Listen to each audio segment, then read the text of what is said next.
Il TG del quotidiano La Nazione Siciliana, notizie della Sicilia in 3 minuti.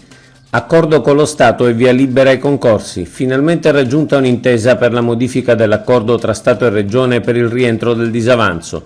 Il presidente Schifani ha incontrato ieri in videoconferenza il ministro Giorgetti, in collegamento anche l'assessore regionale all'economia Marco Falcone. I termini dell'accordo, che nei prossimi giorni dovrà essere redatto in forma scritta, prevedono a carico della Regione un aumento da circa 440 a 510 milioni annui della quota di accantonamento, in modo da rientrare dal disavanzo entro il 2035 anziché nel 2048.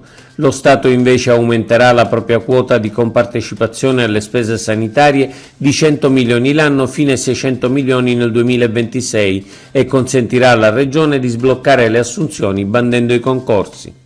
Collegato bis alla finanziaria rinviato. La Commissione Bilancio dell'Assemblea regionale non è riuscita a raggiungere l'accordo sul maxi emendamento al collegato bis alla finanziaria e quindi la seduta è stata spostata a martedì prossimo.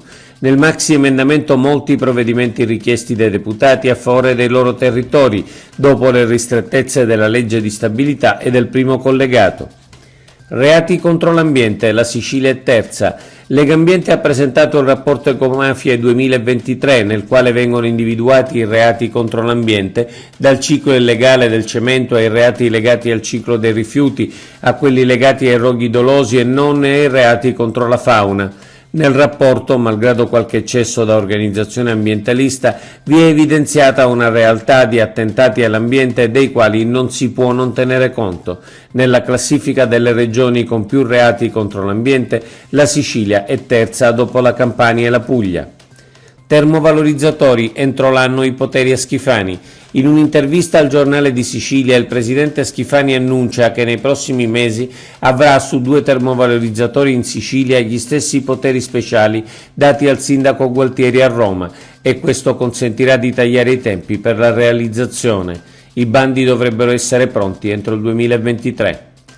14 milioni alle imprese della Siracusa Gela. L'Assemblea regionale siciliana, su proposta dell'assessore all'economia Marco Falcone e dell'assessore alle infrastrutture Alessandro Arico, ha autorizzato, in attesa che il Ministero trasferisca le risorse, un'anticipazione di 14 milioni per consentire al Consorzio Autostrade Siciliane di liquidare le imprese in sofferenza impegnate nell'autostrada Siracusa Gela. Agli scafi Messina-Reggio alla Liberty Lines fino al 2027. 2 bandi del Ministero delle Infrastrutture per l'attribuzione del collegamento veloce via Aliscafo tra Messina e Reggio Calabria erano andati deserti per assenza di partecipanti. Al terzo si è presentata solo Liberty Lines con un'offerta di poco superiore ai 34 milioni. La concessione, concluse le verifiche, avrà durata fino al 2027. Sulla tratta, fino adesso gestita da Bluejet, vi erano state molte proteste dei pendolari per i disservizi. Oggi è tutto. Per l'informazione della Nazione Siciliana, notizie.sicilia. Approfondisci su www.lanazionesiciliana.eu.